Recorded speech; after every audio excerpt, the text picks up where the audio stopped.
Comment ça va? Comment allez-vous? On commence avec les infos. Que se passe-t-il dans le monde?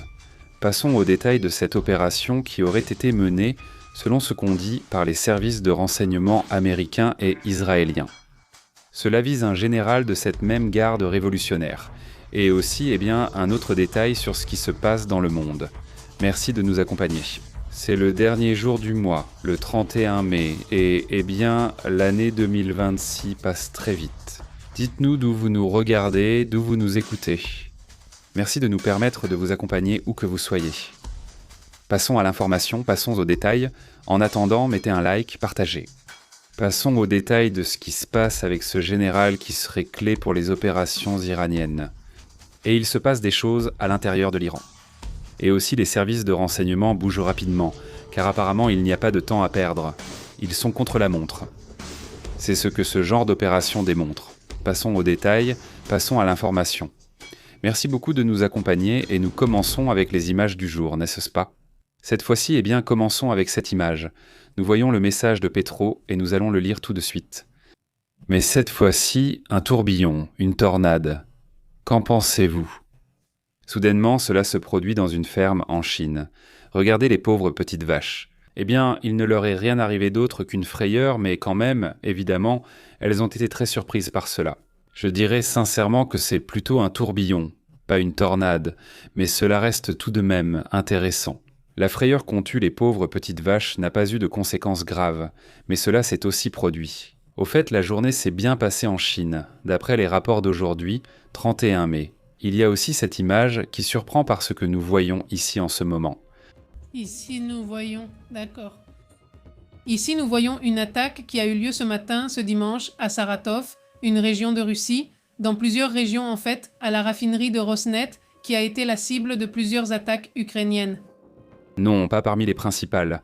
Des premières images sont apparues ce matin et d'autres continuent d'arriver, comme celle-ci. Voici une nouvelle attaque contre une raffinerie. Les attaques ukrainiennes aujourd'hui ont été impressionnantes dans la région de Kirov, en Russie. Oui, très bien. Voilà donc la situation sur ce sujet. Pendant ce temps, passons à la bonne nouvelle, à la nouvelle positive, n'est-ce pas? Pour la nouvelle du jour, il faut regarder cette image, parce que regardez cette petite chose mignonne que vous voyez là. Ce n'est pas un Pokémon, c'est l'un des animaux les plus rares du monde. D'après les rapports, il n'avait pas été photographié depuis 20 ans. Que se passe-t-il? Quel genre d'animaux?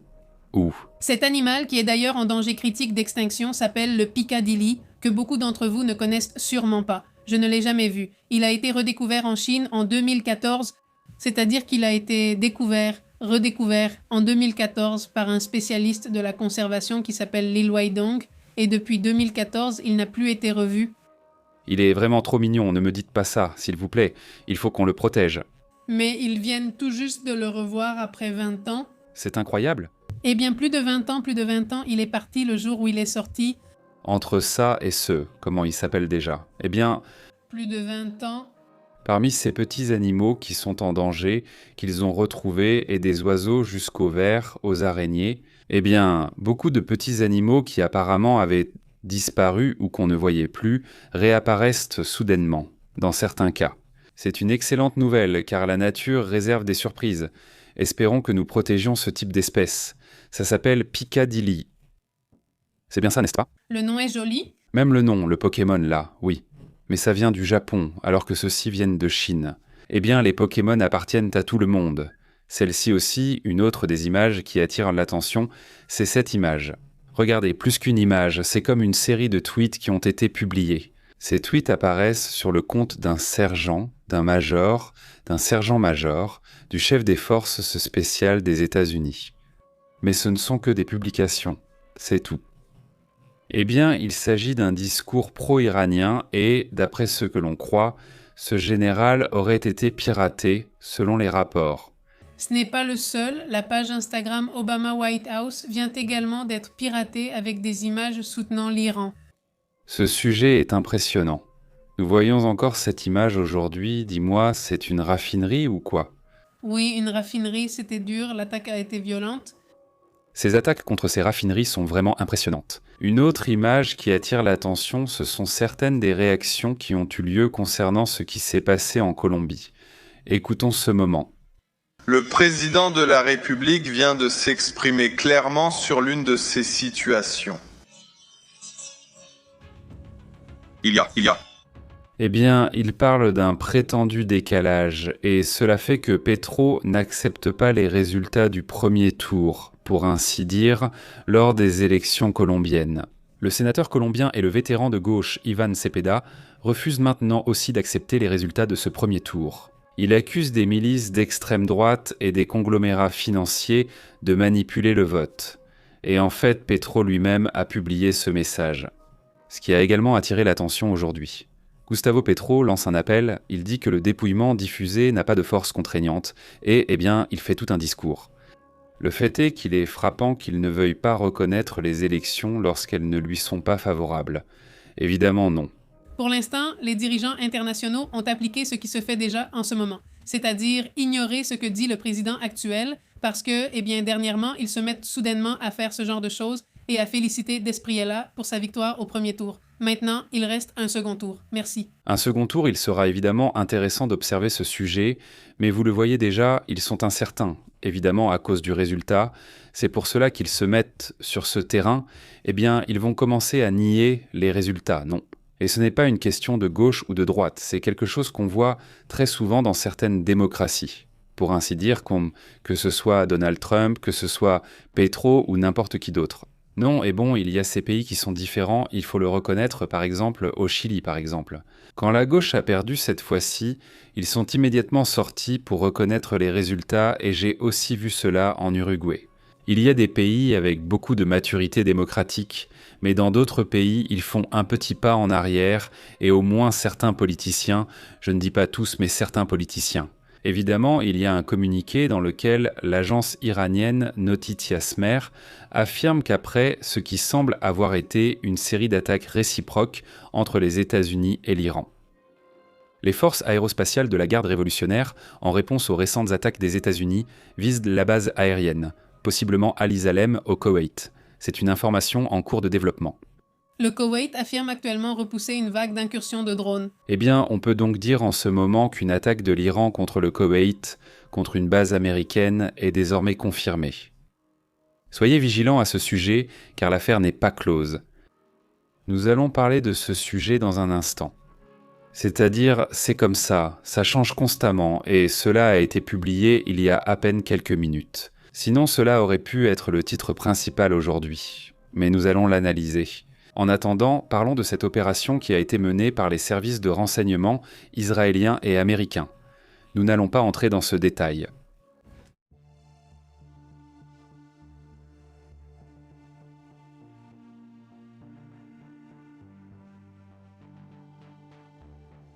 Il est rapporté que le général Baïd Hakan de la garde révolutionnaire islamique aurait perdu la vie lors d'une attaque ciblée américano-israélienne à Téhéran, en pleine capitale.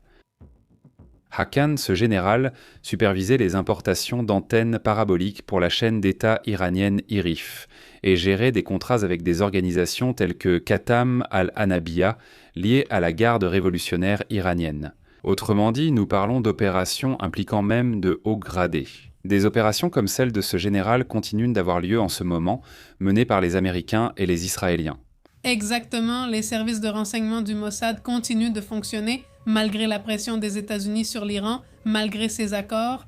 Et en même temps, on voit aussi l'Iran qui continue ses attaques, n'est-ce pas? Exactement, c'est-à-dire, on parle de réaction et de contre-réaction constante qui, j'insiste, loin d'un cessez-le-feu, devraient nous amener à voir où en est le pétrole en ce moment, mais je crois qu'il a un peu augmenté.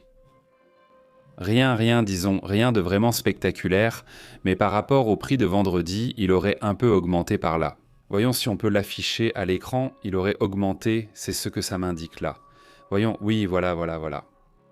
Il aurait à peu près augmenté de 94 $ à 96 $. C'est-à-dire ce serait le mouvement. Il est à 95,99, 96, voilà, il a déjà sauté. C'est le prix actuel. Ce n'est pas un bon prix, ce n'est pas terrible non plus. N'est-ce pas? Au moins pour l'instant, ça ne semble pas si terrible après avoir été presque à 120, mais le prix reste quand même très élevé, évidemment. Bon, mais c'est une autre histoire, non? Voyons voir. Est-ce qu'on sait autre chose sur cette attaque ou c'est la seule information disponible? C'est la seule information disponible. Non. En fait, on ne sait cela que par des sources de renseignements sur les réseaux où ils commencent à informer que ce personnage aurait perdu la vie, enfin qu'on lui a ôté la vie, et bon, pour l'instant, c'est l'information dont on dispose. Eh bien, face à cela, il y aura sûrement des réactions de la part de l'Iran dans l'immédiat. Je ne sais pas si c'est déjà une réaction, c'est-à-dire si ce qui se passe en ce moment au Koweït est peut-être une réaction ou si simplement l'attaque était déjà programmée. Non, non. Programmée et fait partie de ce qui se passe. Aussi aujourd'hui, d'ailleurs, ce matin, enfin non, cet après-midi, tu parlais de la tentative de démission du président de l'Iran, de Massoud Pezeshkian, et bon, le gouvernement iranien a démenti cela, en assurant que tout cela est une désinformation de la part d'Israël. Bien sûr, c'est-à-dire qu'ils ne vont jamais reconnaître ce sujet. On ne lui permet pas de démissionner, point. Non, il n'y a aucun moyen pour qu'il puisse démissionner. Eh bien, c'est comme ça qu'ils voudront gérer la situation. Ce sera leur récit. Évidemment, celui qui rapporte cela, c'est Iran International, qui n'était pas une source israélienne. Ils sont aussi assez critiques envers les Israéliens, ceux d'Iran International. Jusqu'à présent, je les ai trouvés plutôt fiables, en tant que source d'information. Disons que cela vient de l'intérieur de l'Iran. Il faut rappeler qu'ils sont en Angleterre, c'est-à-dire que Iran International est un média qui doit évidemment être basé en Angleterre, parce qu'à l'intérieur de l'Iran, ils ne pourraient pas opérer pour pouvoir vraiment parler de ce qui s'y passe. Et ils ont des informateurs au sein du gouvernement iranien, donc c'est pour cela que nous apprenons beaucoup de choses très rapidement. Bien sûr, en fait, ils ont été parmi les premiers à confirmer, par exemple, la chute de Ali Khamenei. Alors que de nombreux médias occidentaux n'osaient pas l'affirmer, eux l'assuraient déjà. Oui, je m'en souviens, ils le disent, n'est-ce pas, jusqu'à ce que cela soit confirmé, mais c'est parce qu'ils sont là-bas. Au final, ils ont des journalistes à l'intérieur et en ce moment, ce qu'ils disent, c'est que Massoud Pezeshkian a présenté sa démission. Non, ce n'est pas la première fois, il me semble que c'est la 3e fois qu'il la présente, et elle a été refusée. On ne lui permet pas de démissionner, il ne peut pas partir, il est là, et bien, dans les conditions qu'il lui impose, il le limite au final. Il y a aussi un rapport, d'ailleurs pendant qu'on attend plus d'informations sur ce qui se passe au Koweït, il y a un rapport qui est très intéressant. Cela concerne la manière dont la Chine agit discrètement ici pour permettre à l'Iran de continuer à maintenir son programme de missiles. Que se passe-t-il là-bas? Comment? Où en est cette affaire? Eh bien, selon les informations, et il y a des enquêtes qui confirment que la Chine a été découverte en train de fournir du carburant pour le programme de missiles de l'Iran. D'une manière cachée, justement pour que les États-Unis ne s'en rendent pas compte. L'Occident aussi. Selon des documents divulgués concernant Okum Energy et la garde révolutionnaire iranienne, cela est passé par une société écran turque, car la Turquie serait... Il semble que la Turquie soit toujours celle qui donne un coup de main à l'Iran et aussi aux Émirats arabes unis. Eh bien, il y a aussi un personnage là, c'est curieux. En ce qui concerne la Chine, l'envoi prévu est de 10 000 tonnes de perchlorate de sodium. De quoi avons-nous entendu parler? Ce composant est beaucoup utilisé pour les missiles balistiques. Et c'est une matière première suffisante pour environ 2500 missiles balistiques, pour une valeur de 43 millions de dollars. Et c'est tout? Cela attire l'attention. En fait, si vous vous souvenez, il y a environ 1 an, il y a eu une explosion dans un port. En Iran, n'est-ce pas? Oui, à cause de ce composant, à cause du perchlorate de sodium. Pas aussi grande que celle qui a eu lieu au Liban, mais elle a aussi été assez forte. Oui. Eh bien, c'est un matériau que la Chine envoie et qui permet de maintenir leurs missiles opérationnels. Oui, la Chine joue sur les 2 tableaux, n'est-ce pas? D'un côté, elle vend du matériel de défense aux Émirats arabes unis et de l'autre côté, elle vend du perchlorate à l'Iran pour qu'il puisse lancer ses missiles. Maintenant, les autorisations ont été approuvées par des canaux classifiés pour le dissimuler et préserver la confidentialité.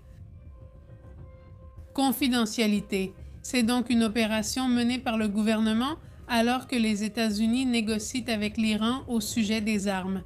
Eh bien, Pékin là-bas donne un coup de main aux 2 camps.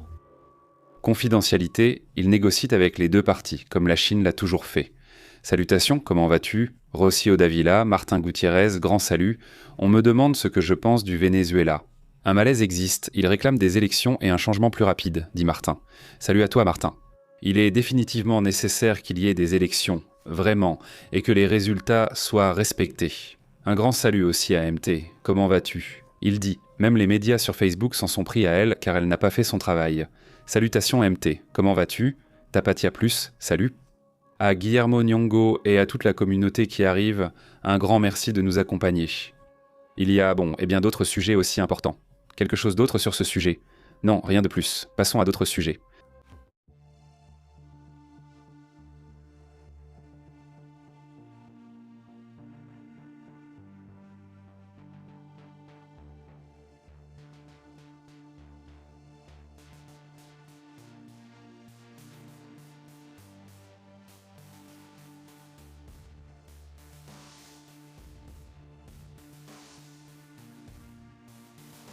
Bon, regardez cette image, voyons si on peut la mettre ici. D'après les rapports, un séisme de magnitude 6 aurait eu lieu aujourd'hui, il y a quelques heures. Cela s'est passé là-bas au Chili, un séisme de magnitude 6,0. On va actualiser la page du service sismologique des États-Unis pour voir si c'est resté pareil.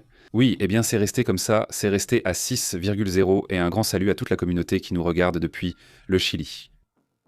D'après les rapports, un séisme de magnitude 6,0 aurait eu lieu au large des côtes de Valparaíso. C'est déjà la 3e réplique. En plus du séisme, il y a une 3e réplique que nous voyons en ce moment.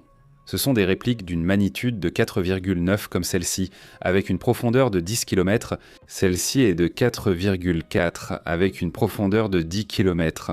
Et celle-ci est de 4,8. C'est ce qui est rapporté en ce moment. C'est ce séisme du Potempo, le plus fort, disons, même si, d'après ce que je comprends, il n'a pas été ressenti fortement à Valparaíso. Dites-nous si vous l'avez ressenti ou non. Évidemment, je serai attentif aux détails que vous nous donnerez. Passons donc à l'information, à ce qui se passe sur d'autres sujets. D'ailleurs, juste avant toute autre chose, un séisme vient d'avoir lieu au Japon il y a quelques instants. Ce séisme était de magnitude 5,7. Voilà le séisme. Voyons si je peux le mettre par ici. Voilà. Voyons à quelle distance se trouve le Japon. C'est très loin. Oui, c'est vraiment très loin du Japon. C'est le séisme qui s'est produit. Il n'y a eu qu'un problème signalé, aucune île n'a été placée en alerte tsunami. Cela aussi, d'après les rapports, s'est produit il y a environ 21 minutes. Donc il n'y a pas beaucoup d'informations non plus. N'est-ce pas ? 20-30 minutes environ, c'est à peu près le temps écoulé depuis le séisme. Celui du Chili remonte déjà à 5-6 heures, peut-être un peu plus. Mais nous restons également attentifs à ce sujet. Donc, allons dans le détail. Voyons ce qui se passe. Passons à d'autres sujets.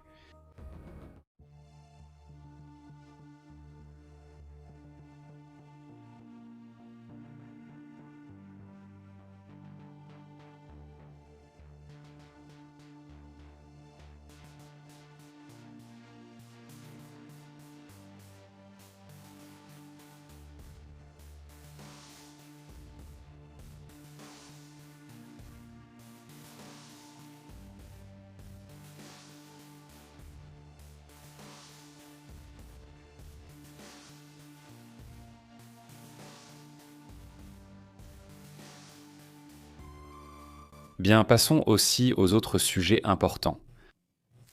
Regardez, là-dedans, il y a aussi parmi les sujets intéressants du jour. La réalité, vous le savez, Trump nous y a déjà habitués, mais évidemment, il faut en parler. Regardez, voici ce que publie aujourd'hui, le 31 mai, Donald Trump. Il critique ce qu'il appelle les fausses informations de CNN. Oui, et c'est ce que dit Trump. Ils ont dit aujourd'hui, comme d'habitude, que je me souviens.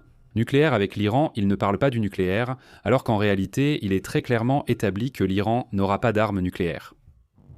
Ensuite, il continue avec beaucoup de détails, de manière forte et approfondie, en discutant de plusieurs aspects du nucléaire, mais le point important, c'est que c'est la ligne rouge que Trump a fixée. Apparemment, CNN dispose de données, ils ont un rapport qui a fuité, et ils disent que la question du nucléaire n'y figure pas, le sujet nucléaire. D'accord, le temps nous le dira, n'est-ce pas, au bout du compte. Il faut connaître les termes de l'accord? On saura exactement maintenant si soudain ils disent oui, que ce sera la Chine qui va gérer ça, qui va s'en occuper. Ou que l'accord restera secret pendant des années? S'ils ne le gèrent pas clairement et qu'on ne voit pas les troupes américaines ramasser les matériaux ensemble. Si tu veux, avec les Iraniens ou avec les Chinois ou avec qui tu veux, ça veut dire que CNN avait raison et qu'il n'y a pas eu d'accord. Et si c'est ouvertement et clairement qu'il y a un accord, alors CNN s'est trompé, il faudra voir, il faudra vérifier, mais Trump l'a déjà fait plusieurs fois où il dit une chose. Les médias. Ils disent même que cela se passe et peut-être que ce que disaient les médias se confirme. Même s'ils disaient fake news, fake news, fake news, et il s'avérait que ce n'était pas aussi fake qu'ils le disaient. Donc, j'insiste, il faudra voir. Il y aura peut-être des cas où ce sera effectivement un fake ou, plus qu'un fake, un rapport qui a fuité pour une raison quelconque. N'est-ce pas ? Donc, pour commencer, c'est ce qu'il rapporte. Que signifie cela et pourquoi cela gêne-t-il Donald Trump ? Ce n'est pas vraiment ce que CNN dit ou non qui le dérange. C'est que on lui fait des fuites d'informations, c'est-à-dire que des gens de son entourage, en qui il a confiance, divulguent des informations aux médias. Et pourquoi font-ils cette fuite ? Parce qu'ils remarquent évidemment qu'il y a une certaine désespération chez Donald Trump de vouloir négocier à la hâte et d'accorder certaines concessions aux Iraniens, et ceux qui négocient ne sont pas. Ceux qui servent d'intermédiaires, non ? C'est-à-dire les gens qui négocient directement, ce sont les amis de Donald Trump, mais ceux qui sont au milieu ne sont pas d'accord. S'ils ne sont pas d'accord, ils font fuiter l'info dans les médias. C'est toujours une façon d'opérer de ce genre de personnes qui disent « Kemasan orantach pira ». Nous ne sommes pas d'accord, nous l'exposons et on verra ce qui se passe. Et c'est quelqu'un de très proche parce que, par exemple, quand cette réunion a eu lieu samedi, non, c'était vendredi, samedi, où Du Liban. Et de Trump qui allait déjà décider de ce qui allait se passer. Décision finale. La décision finale a eu lieu vendredi, samedi. Ce week-end, je crois que c'était vendredi. Elle est sortie tout de suite en disant qu'elle ne savait pas quoi faire et que rien n'avait changé. Tino Zanière. Il n'y a pas eu de décision finale, il n'y a pas eu de décision. Simplement, immédiatement, ça a fuité. Exactement, mais passons à d'autres sujets importants. Bon dimanche à ceux qui arrivent et à ceux présents depuis le début. Merci beaucoup. Passons à d'autres sujets importants.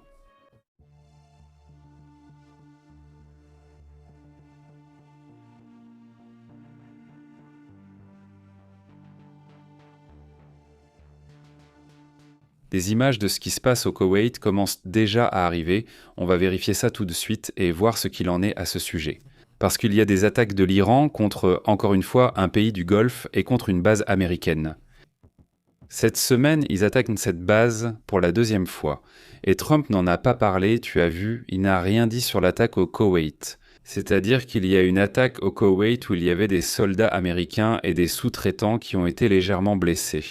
Mais quoi qu'il en soit, il y a des blessés et ça m'étonne beaucoup que Trump n'ait même pas voulu parler du sujet, n'est-ce pas ? Mais regardez, il y a une vidéo qui circule en ce moment, voyons si on peut la mettre ici. C'est une vidéo qui montre des Ukrainiens allant vers les toits anti-drones qu'ils ont, parce qu'il y a tout le temps des engins, n'est-ce pas ? Évidemment, parce qu'au final c'est un filet, non ? Voilà, il libère celle-ci qui est d'ailleurs très jolie. Il la libère. C'est un faisan, non ? Eh bien, je crois que oui, ça ressemble à un faisan, un type de faisan. Là, ils sont en train de le libérer à ce moment-là, ou alors ils vont en faire un bouillon, je ne sais pas. Non, là, ils sont en train de le libérer, ils le libèrent. Mais bon, ça attire l'attention parce que, oui, bien sûr, ce genre de filet est beaucoup utilisé, parce que quand les filets touchent le drone, ils explosent dans l'air et au moins, ça peut te sauver la vie. C'est pourquoi de nombreuses routes et chemins sont équipés de barrières pour s'en protéger.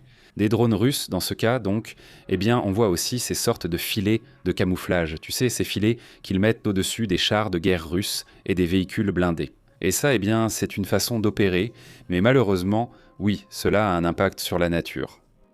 Évidemment, non. Passons à d'autres sujets importants. Mettez un like, partagez si vous venez d'arriver, si vous nous regardez en différé. Un grand merci d'ailleurs à la communauté qui est membre de la chaîne, qui nous soutient avec un super chat qui nous soutient. En mettant un like, vous le savez, comme vous souhaitez nous soutenir, c'est toujours apprécié.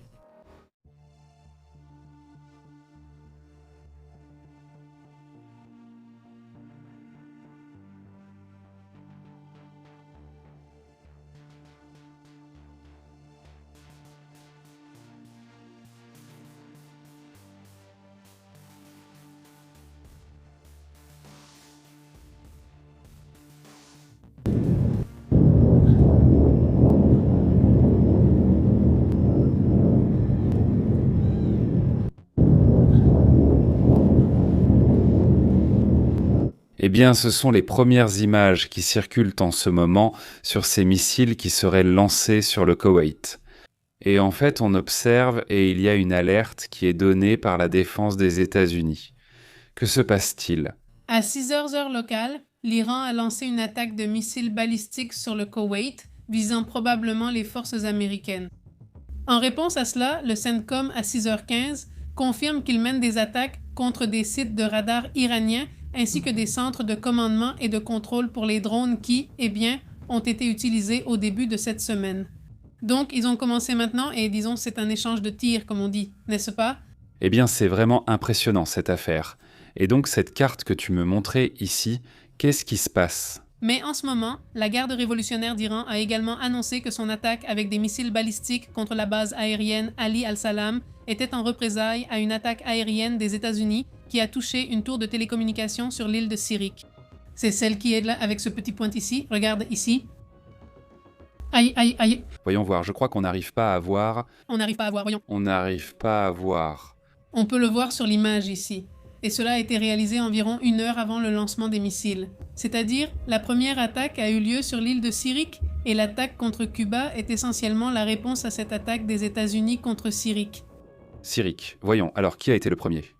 Les États-Unis apparemment. Eh bien, c'est ce que dit le corps ouvrier de Bolsonaro. Eh bien... Voyons, les Iraniens le disent aussi, ils y croient.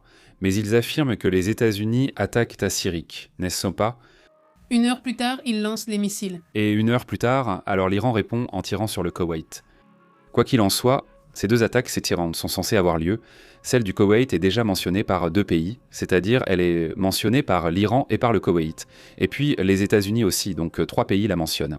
Je pense donc que la question du Koweït est totalement confirmée.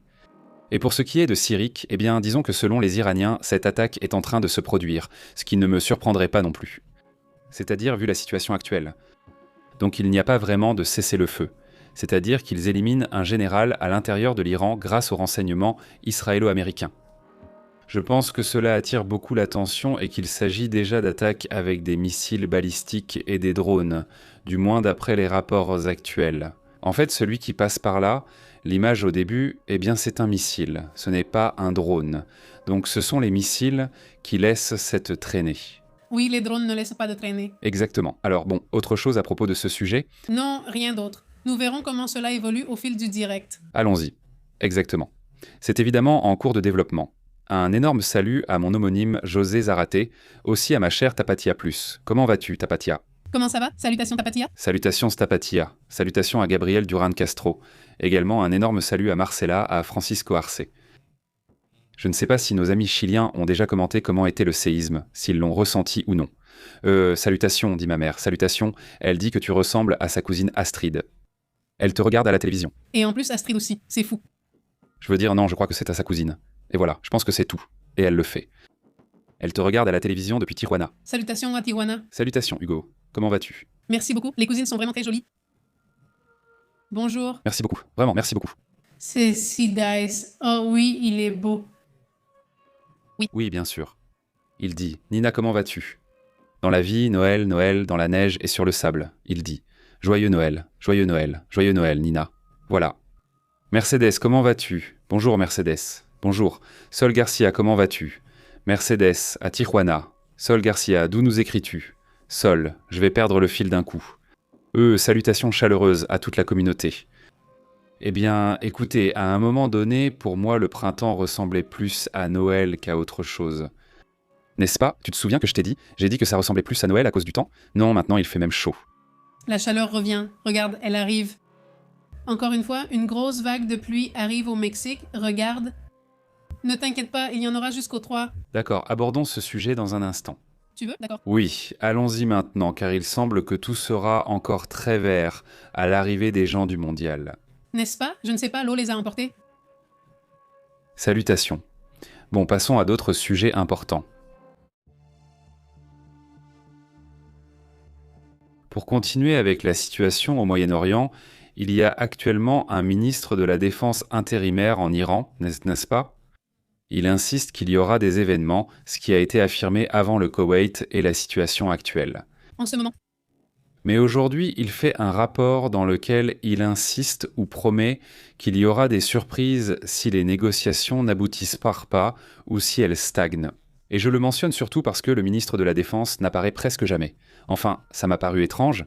Oui, Non, en fait, je ne me souviens même pas de son nom, n'est-ce pas? non, non, et comme il est intérimaire, eh bien non, non. Mais bon, qu'est-ce qu'il dit? Parce que, eh bien, maintenant il s'en occupe. Mais j'ai commencé, il faut qu'on revienne un peu en arrière et il faut se rappeler que, selon trois fonctionnaires, aujourd'hui, aux États-Unis, ils ont informé le New York Times que Trump avait durci les conditions et que cela pourrait être, c'est-à-dire que dans cet accord, c'est essentiellement un non encore une fois. D'accord. Encore une fois, on se heurte à un mur. Et après cela, il y a une réponse de Tasmin que tu as commentée. Oui, c'est un média iranien qui affirme qu'il refuse tout changement à l'accord tant que tout n'est pas vérifié correctement. Et donc, face à cela, il y a aussi une réaction de la part du ministre de la Défense par intérim qui, lorsque cela a commencé à se diffuser sur Tasmin, a assuré que Téhéran, donc, n'a aucune intention d'accepter les changements faits par Washington et que non, c'est-à-dire qu'il va y avoir une résistance à ceux-ci. Et il a promis de nouvelles surprises, suggérant que l'Iran considère ce changement comme un outil de pression et non simplement comme une étape pour améliorer les négociations. C'est-à-dire, ils sont conscients que ces changements ce sont encore une fois des tentatives pour aller au-delà de leurs lignes rouges, parce que les lignes rouges de l'un sont les lignes rouges de l'autre. Bien sûr, bien sûr. Et cela entraîne évidemment plus de complications dans des négociations qui n'ont pas avancé. En vérité, chaque jour, nous voyons les mêmes atrocités, toujours sur le même sujet, et l'Iran nie exactement le même sujet, et bon, la question est qu'on ne voit d'aucun côté que cela va s'améliorer. Bon, passons à d'autres sujets, non. Allons à d'autres thèmes, mais c'est vraiment incroyable. C'est-à-dire que le ministre de la Défense, eh bien, il est déjà dans cette optique-là. Eh bien, c'est une alerte maximale. En gros, ils sont déjà en train d'opérer et on le voit en direct, c'est-à-dire qu'on voit comment les choses se passent. Donc il semble que l'accord soit plus... Je suis surpris que le prix n'atteigne pas déjà les 100 $. Oui, je vois que ça monte, c'est-à-dire qu'on voyait tout à l'heure qu'il venait juste d'atteindre 96 et même 9621, et ça continue, ça continue, ça continue à monter. Mais bon, on va voir ce qui se passe, non? Voyons comment ils vont résoudre ça. Et ici, une grande question qu'on nous pose à Magoulandia, c'est au sujet de la Coupe du Monde. Parce que quand les choses arrivent et deviennent compliquées, tout le monde recommence à penser. Et qu'est-ce qui va se passer avec la Coupe du Monde? Non, c'est-à-dire parce qu'on pensait qu'on allait essayer de gagner du temps pour éviter un conflit pendant la Coupe du Monde et au moins obtenir un cessez-le-feu. Ce serait une situation très étrange où l'Iran jouerait au football, dans un pays avec lequel il est littéralement en conflit actif. Même avec un cessez-le-feu, on pourrait se dire que c'est déjà ça, mais le conflit continue. Ça me frappe beaucoup. Oui, ils vont dormir du côté mexicain, mais de toute façon, ils vont aller jouer là-bas, de l'autre côté, n'est-ce pas? Donc ça aussi, ce sera intéressant à voir, non? Et je veux dire, indépendamment de qui joue en tant que footballeur, une chose c'est le sport, une autre c'est la politique et la géopolitique. Mais ce qui est intéressant, c'est que plusieurs de leurs joueurs ont fait le service qu'ils doivent faire avec la garde révolutionnaire. Tous ne le font pas. Ce n'est pas quelque chose que tout le monde est obligé de faire. Et c'est pour cela qu'il y avait des sanctions pour certains de leurs joueurs. Donc, qui sait comment ils vont gérer la partie légale? Qui sait comment ils voudront la gérer? Non. Oui, en fait, hier, l'Iran se plaignait auprès de la FIFA que les États-Unis ne leur avaient pas donné de visa d'entrée pour pouvoir participer à la Coupe du Monde. Pas encore. Ils ont encore beaucoup de problèmes avec les visas. Ce n'est pas le seul. Bon, l'Iran pour des raisons évidentes, n'est-ce pas? Oui, mais d'autres pays aussi ont des problèmes avec les États-Unis car les visas pour les joueurs sont difficiles à obtenir, ce qui ne devrait pas arriver. Franchement, qui croit vraiment que l'Iran veut négocier? Pour moi, l'Iran ne veut tout simplement pas négocier. Je ne veux pas. Et les États-Unis s'en sont déjà rendus compte. C'est pour ça qu'ils sont un peu désespérés. Enfin, désespérés. Ils veulent que négocier. Ils ne veulent n'en plus attendre, mais en même temps, il y a des opérations comme celle du général que les médias disent être une opération de renseignement américano-israélienne. Honnêtement, je pense que c'est israélien. Je ne pense pas que ce soit américain, mais c'est ce qu'ils disent. Ni Israël ni les États-Unis ne vont le reconnaître pour l'instant. Peut-être qu'Israël le fera plus tard. Oui, Israël reconnaît parfois certains faits sur le renseignement. Je ne pense pas que les États-Unis vont le reconnaître maintenant, car ils cherchent à négocier. C'est curieux, non? Bon, passons à d'autres sujets importants.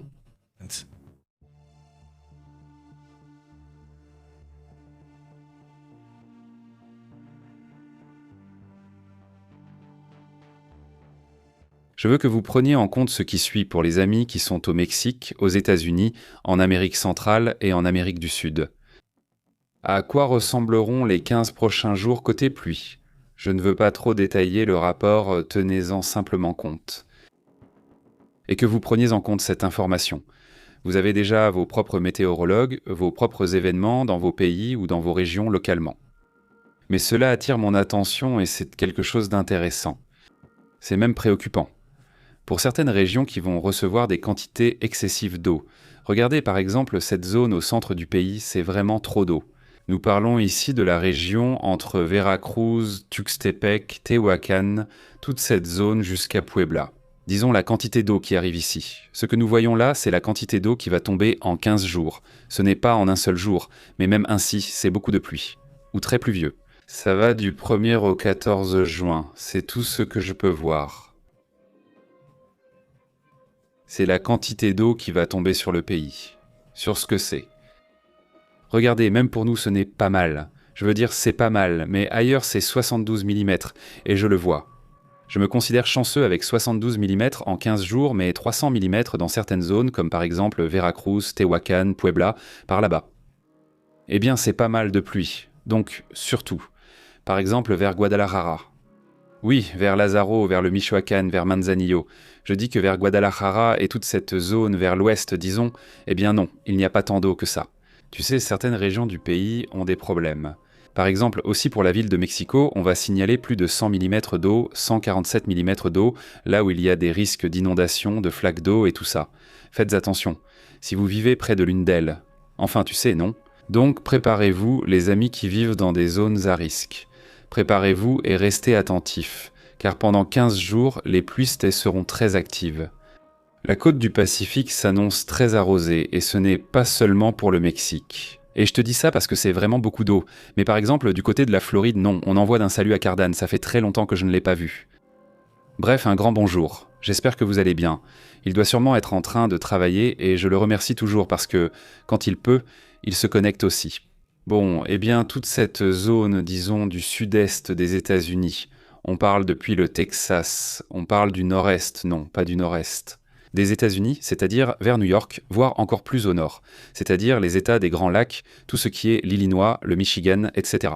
Bref, des États comme ceux-ci vont avoir de très fortes pluies pendant les 15 premiers jours, c'est-à-dire, allons-y, juin sera très pluvieux pour la zone centrale des États-Unis, la zone est des États-Unis, la zone sud-est, les Caraïbes, pour Cuba.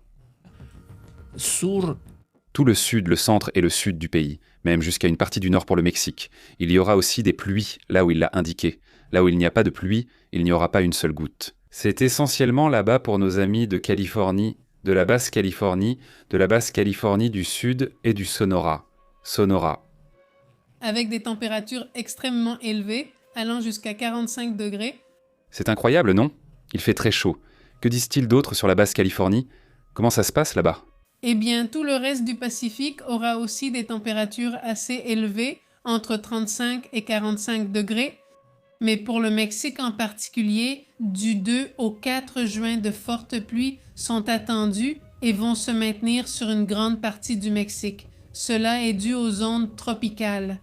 Si cet endroit ne sera pas concerné avant la semaine prochaine, donc jusqu'au 14, je veux dire... Le service météorologique, évidemment, ne le mentionne que jusqu'au 4 parce qu'ils vont plus dans l'immédiat. Je prolonge la prévision parce que je voulais aller plus loin. Jusqu'où le rapport de Windy me permet de voir, et c'est pas mal d'eau, c'est de l'eau. Il y a énormément d'eau qui arrive pour le Mexique, pour les États-Unis, à l'est comme à l'ouest. Tranquille, très très très tranquille, n'est-ce pas ? Dans ce sens-là. Mais pour l'Amérique centrale, c'est une autre histoire. On parle par exemple du Salvador, regardez juste ça. 194 mm pour le Nicaragua.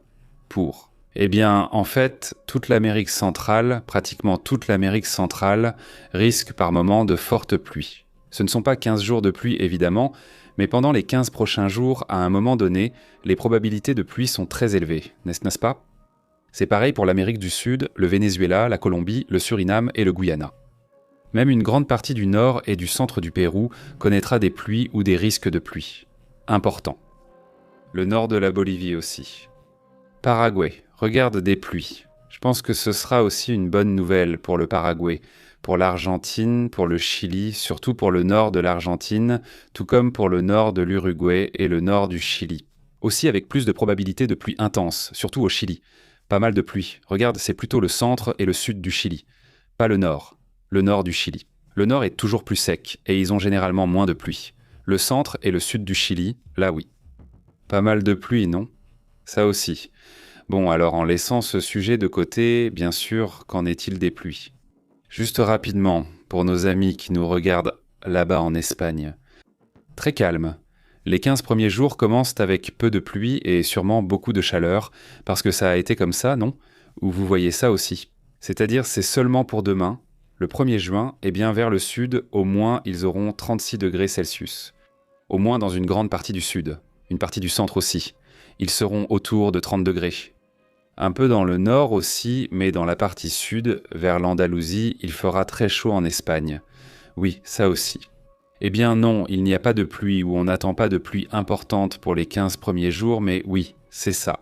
Eh bien, il fait très chaud, peu de pluie. Ce n'est pas une bonne chose. Passons donc à d'autres sujets.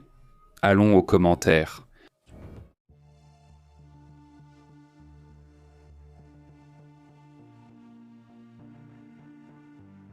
Comment vas-tu, Adrian Gilbert ? Ici à Barcelone, il pleut jeudi. Eh bien, j'espère que oui. Regarde là-bas vers la partie sud. Du moins ici, d'après ce que je peux voir dans la partie nord, c'est-à-dire vers ce côté-ci. Eh bien, Barcelone est la seule zone qui apparaît avec des probabilités de pluie dans les prévisions. Je regarde jusqu'aux 15 prochains jours, Voici l'accumulation d'eau prévue pour les 15 prochains jours en Espagne. Et donc c'est pratiquement la seule zone qui va avoir de la pluie, plus ou moins, n'est-ce pas ? Voilà, Barcelone. Et donc, en gros, c'est la zone dont je parlais. Il y a d'autres régions qui auront des possibilités de pluie. Évidemment, pas beaucoup, mais en général, il n'y a pas beaucoup de pluie. Surtout si on compare avec ce qu'on voyait, par exemple, vers la France. Vous voyez la quantité de pluie qui arrive pour la France, le nord de l'Italie, et certains pays comme l'Autriche elle-même, qui auront beaucoup de pluie pendant les 15 premiers jours. Nous voyons simplement que le mois de juin va commencer d'ailleurs pour l'Espagne. C'est déjà le 1er juin, ils sont déjà au mois suivant, et voilà, c'est comme ça. Salutations à Adrian Gilbert en Espagne, dit Mercedes. Eh bien, ici à Tijuana, il a fait soleil, mais à l'ombre, il faisait un peu frais, et maintenant il fait froid. Excellent. En plus, Mercedes, si je ne me trompe pas, tu es près de la côte, non ? Alors la petite brise du Pacifique est toujours fraîche. Eh bien, je pense que oui, d'après la petite expérience que j'ai de cette région, il fait toujours chaud de toute façon, mais la nuit, la fraîcheur est vraiment fraîche, c'est vraiment froid, non ? Ici, le vent souffle la nuit quand il fait chaud. Quand il fait chaud, il fait vraiment chaud. Il dit « Salutations à Mercedes, super ». Il dit Omar dit « Ouh, je vis dans la partie centrale de Veracruz et j'ai déjà vu la quantité de pluie qui arrive ces jours-ci, donc bien préparé. Et oui. » Soyez prudents, préparez-vous, salut. Merci d'être membre de la chaîne. Léon dit « Salut aux membres ». Salut. Salutations à Sylvia, comment ça va, Costa ? Sylvia dit « Santé ». Sylvia, dit Pépé. Astrid, dit Léonard. J'aimerais avoir des informations sur qui profite des conflits dans le monde. Qui sont les plus lésés ? C'est bien, ce serait bien de faire la liste de... entreprises, institutions et gouvernements susceptibles d'en bénéficier le plus. Le sujet est intéressant. Laisse-moi vérifier et on le fait. Léonard, merci beaucoup. Allons-y.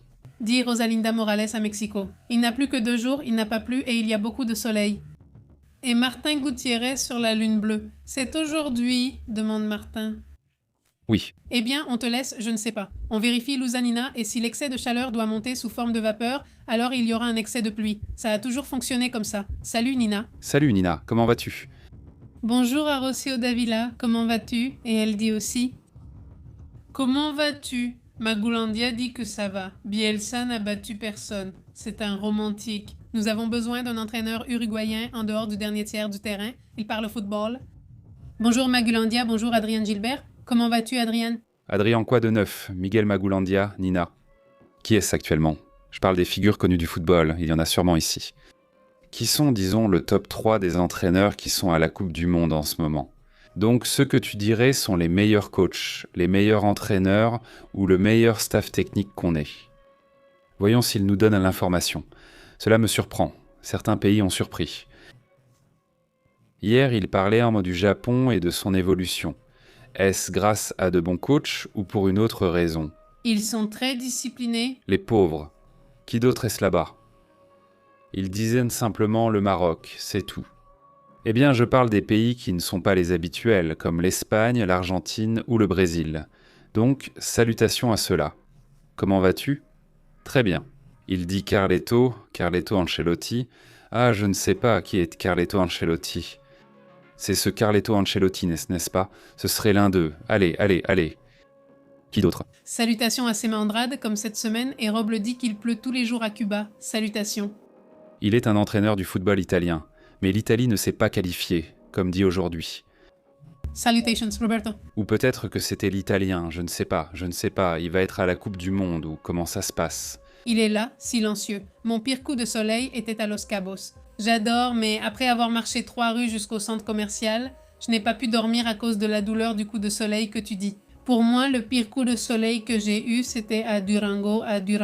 Je faisais un documentaire dans un travail que j'avais, travail entre guillemets, parce qu'on ne me payait pas. Et j'ai eu une ampoule. Je vous jure, regardez, d'ici jusqu'à l'autre côté du cou, c'était une seule ampoule. Enfin, je crois. La douleur était insupportable. Chaque goutte en me lavant ressemblait à des couteaux. C'était vraiment affreux. Ce foutu truc ne fait mal qu'à celui de Durango, je vais mal. Salutations de Mété. Salutations. Oui, je ne sais pas ce que c'est, mais on dit Ancelotti, l'entraîneur du Brésil. Aïe. Alors Carlo Ancelotti était italien, il était italien et ils l'ont fait brésilien. Donc il ne l'est plus. Italienne? Non, alors lui, aïe, c'est Scaloni d'Argentine. Il dit que ce seraient aussi d'autres des célèbres. Non. Et il est italien, il a été entraîneur du Real Madrid, du Milan, et maintenant il est l'entraîneur du Brésil. Eh bien, la combinaison est intéressante. Oui, un entraîneur avec le niveau du Real Madrid, avec ce niveau de joueur du Brésil. Ce sera intéressant de le suivre là-bas, non? La technique. Pablo Lillo dit que le football est un grand business, mais le prix des billets pour assister au match est exorbitant pendant la Coupe du Monde. J'ai toujours pensé qu'il existe une mafia du football. Ce que je remarque, au moins sur les forums, c'est que beaucoup de gens des États-Unis qui ne peuvent pas payer le billet là-bas viennent ici. Comme on dit, je vais au Mexique car c'est plus abordable ici qu'ailleurs. C'est beau, il n'y a pas ici cette gentrification des billets d'avion. Il y a une gentrification, évidemment, d'ici si on ne te l'offre pas ou sinon... Non, c'est juste que certains veulent y investir. Il y a des gens qui investissent en là-dedans. Mais regarde, c'était tout un truc parce que... Ce n'est pas si facile pour eux de gagner. Il est difficile de les acheter, car il faut généralement passer par un tirage au sort. Moi j'ai participé au tirage au sort et c'est comme ça que ça se passait. Eh bien, je ne sais pas ce que je faisais. Parce qu'en réalité, non. De la même façon, j'appelais de mon frère et je lui disais « Prends-les toi ou peu importe, lui, il est plus fan de foot. » Et donc peut-être que lui, s'il avait eu l'occasion, il aurait investi, je ne sais pas, mais en fait, c'est lui qui m'en a parlé. Il a dit « Hey, tu devrais essayer aussi et voir si tu participes ou pas. » Parce que bon...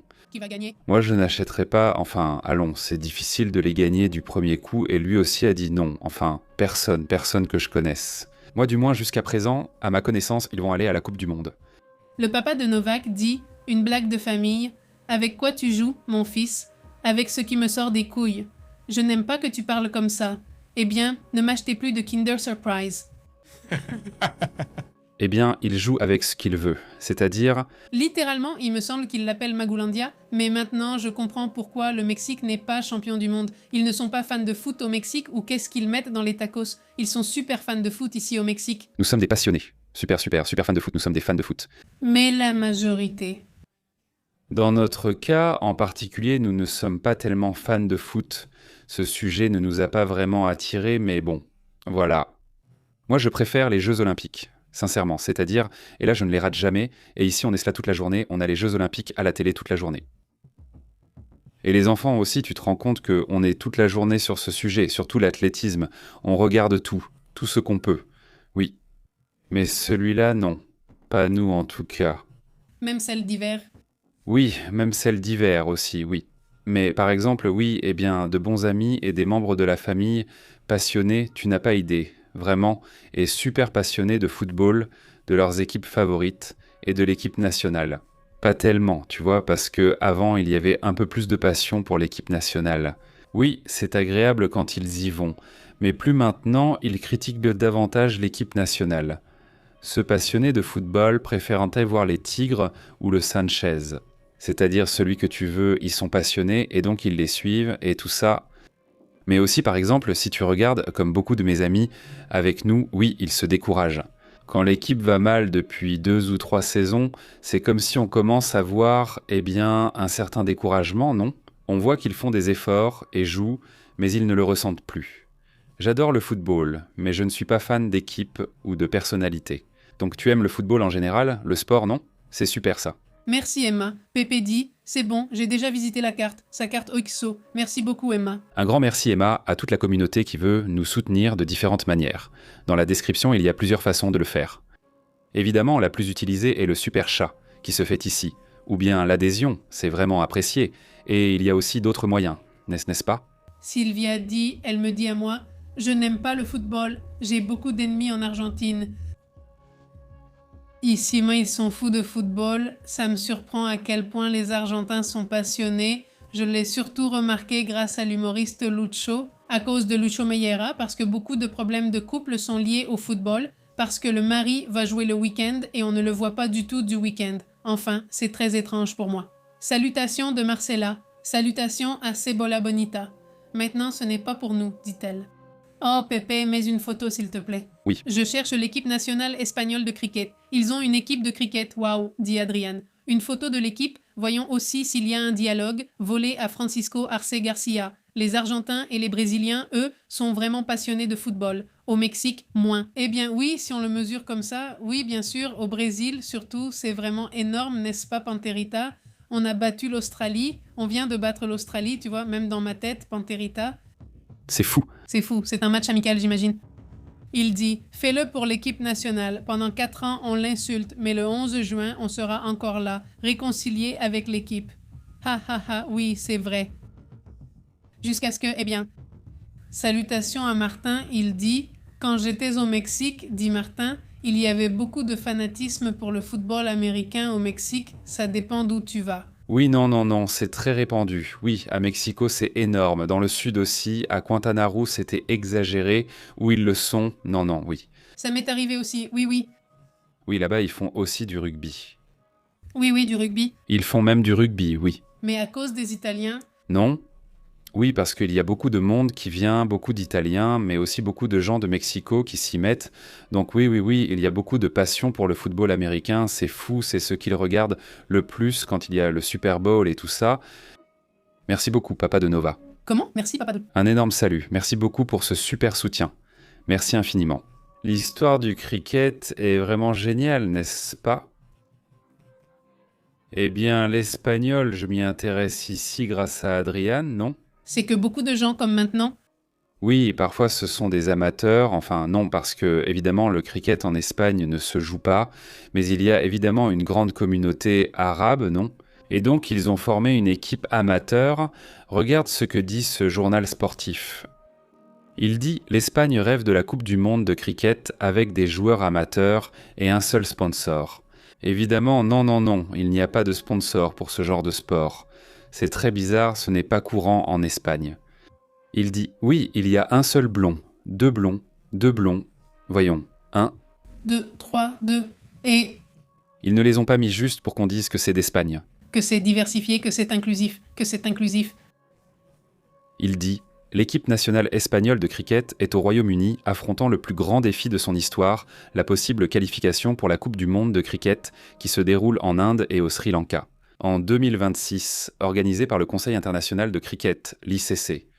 C'est fou, je n'ai absolument aucune idée de comment on joue au cricket, mais je sais seulement qu'il y a une balle et que les Indiens deviennent très excités. N'est-ce pas ? Oui, non. Maintenant, au Pakistan, c'est la grande tendance. Oui, c'est vrai, là-bas, dans cette région.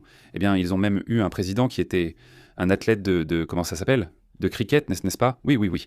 Hades dit, oui, le football américain, c'est beaucoup de passion. Ici, on joue beaucoup au flag et le Mexique est très fort en flag. Peut-être que le flag sera présent pour le Mexique à Los Angeles en 2028. Ce sera le tochito, ce que nous connaissons comme le tochito. Ce sera ça.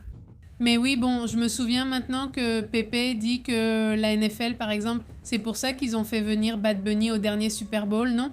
Parce que l'idée, c'est de faire Des franchises au Mexique, en Amérique latine en général, parce que oui, bon, du côté des équipes, ils l'ont toujours fait.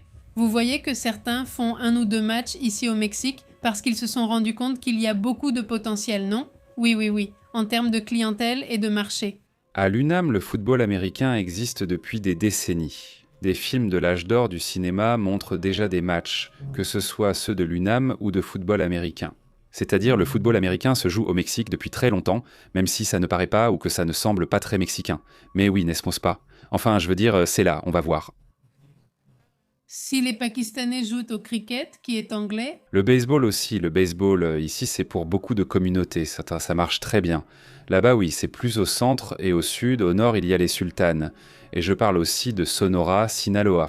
On y joue beaucoup, mais je sens que ça n'a pas autant passionné que le football.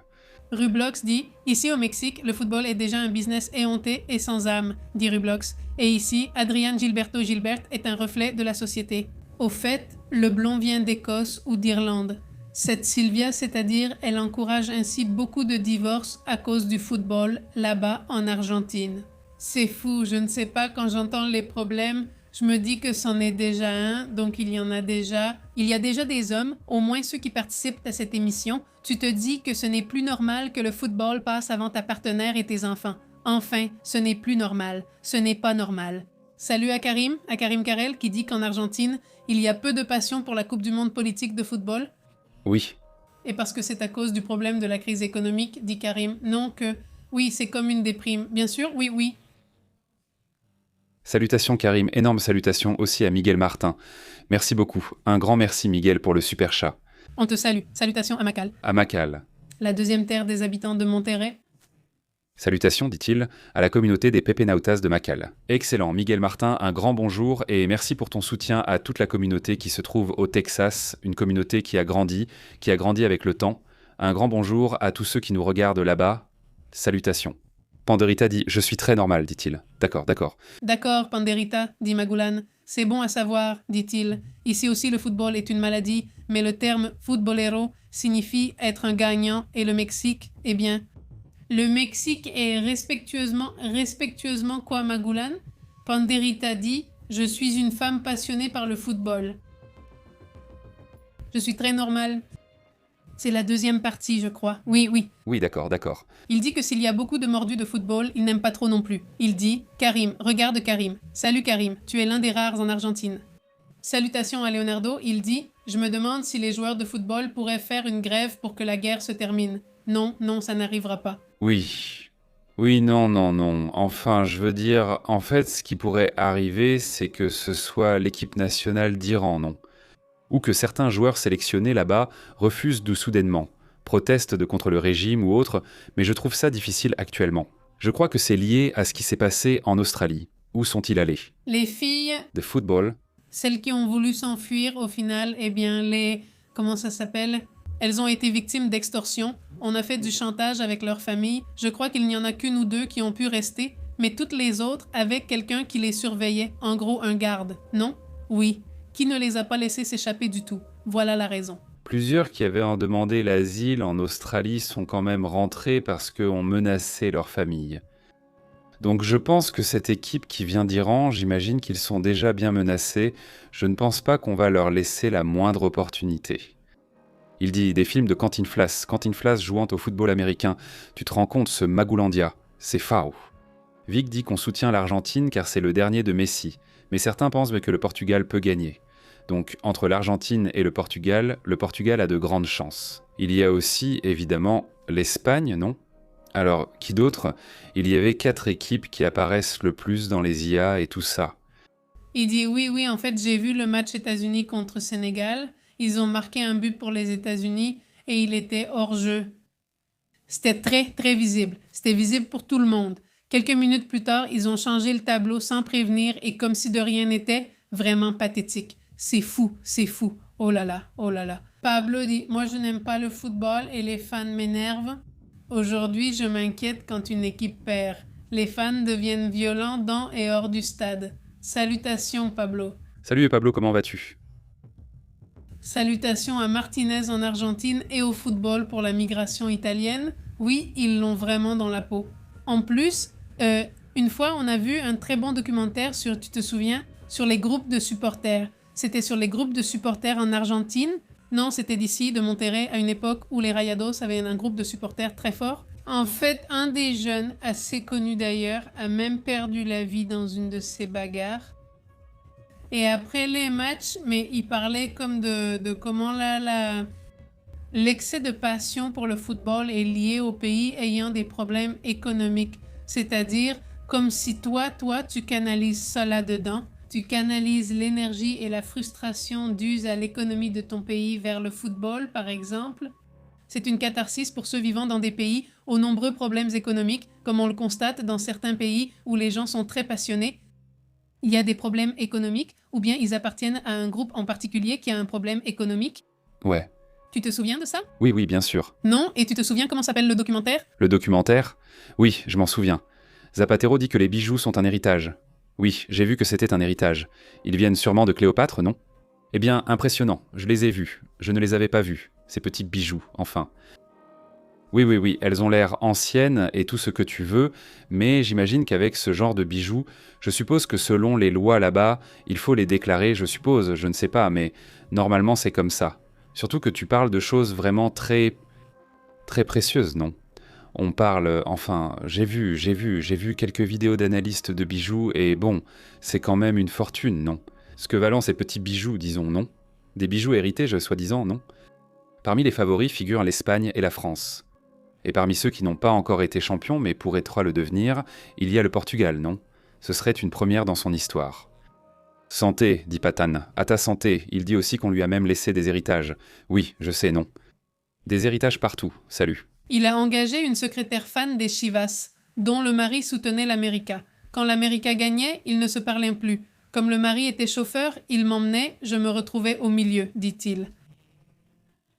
Salut. Qu'est-ce qu'ils sont compliqués?